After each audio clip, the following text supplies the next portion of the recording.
Rheumatoid arthritis. అంటే ఇందులో insulin అనేది రిలీజ్ అవుతుంది, గ్లూకోజ్ కూడా ఉంటుంది. కానీ ఇప్పుడు మీరు ఒక 300% గ్లూకోజ్ ఉందనుకోండి, ఇన్సులిన్ కూడా ఉంది.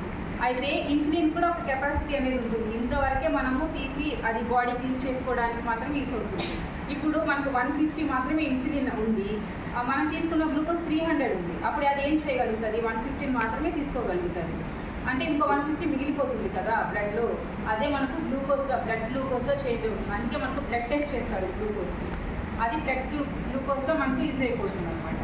అది ఒక రీజన్ ఉంటుంది. ఇంకొకటి ఏంటంటే ఓవర్ వెయిట్ కూడా ఒకసారి షుగర్ రావచ్చు, రాకపోవచ్చు. అందరికీ ఓవర్ వెయిట్ ఉన్న అందరికీ రావాలని లేదు, లేని వాళ్ళకి రాకూడదని కూడా లేదు. జనరల్లీ ఇప్పుడు మనకు ఒక తాళం చెవి ఉందనుకుందాము, అందులో ఏ కీ పెడితేనే కదా అది ఓపెన్ అవుతుంది.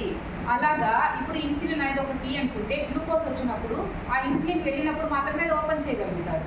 ఇప్పుడు ఓవర్ వెయిట్ ఉన్నవారు అనుకోండి, అందరికీ కాదండి, ఓవర్ వెయిట్ ఉన్న అందరికీ కాదు, కొంతమందిలో మాత్రమే ఆ ఫ్యాట్ డిపాజిట్ అనేది వెళ్ళి ఆ కీ దగ్గర నిల్చుంటుంది. ఇప్పుడు ఏమవుతుంది? మీరు కీ పెట్టినా అది ఓపెన్ కాదు, ఎందుకంటే అది గ్లూకోజ్ కాదు కదా, ఆపోజిట్ కాబట్టి అది ఓపెన్ కాదు. సో అలాంటి వాళ్ళలో కూడా కొంతమందికి షుగర్ వచ్చే అవకాశం ఉండొచ్చు. ఓకే, అంటే ఓవర్ వెయిట్ కూడా అది ఒక ప్రోన్ టైప్ డయాబెటిక్, అందరికని కాదు, సన్నగా ఉన్న వాళ్ళకి రాదని కూడా కాదు. ఇంకొకటి, మనం కొంతమంది అనుకుంటారు వెయిట్ ఎక్కువ ఉన్నారు, కొలెస్ట్రాల్ లెవెల్స్ ఎక్కువ ఉంటాయేమో అని. అది అబ్సల్యూట్లీ రాంగ్ అండి. చాలా సన్నగా ఉన్న వాళ్ళు కూడా కొలెస్ట్రాల్ లెవెల్స్ అనేది ఎక్కువ ఉంటాయి. లావుగా ఉన్న వాళ్ళకి చూసారు చాలా మటుకు చాలా లో ఉంటాయి కొలెస్ట్రాల్ లెవెల్స్. కానీ కొంతమందికి ఏంటంటే వాళ్ళ బాడీ రెస్పాన్స్ని బట్టి ఉంటుంది. ప్రతి ఒక్కరికి బిఎంఆర్ రేట్ అనేది ఒకటి ఉంటుంది అనమాట.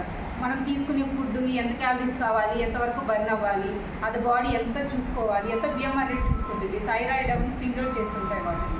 వాళ్ళలో ఏమవుతుందంటే ఆ ఆర్గాన్ అనేది, ఆ స్టిమ్యులేషన్ అనేది సరిగ్గా ఉండదు.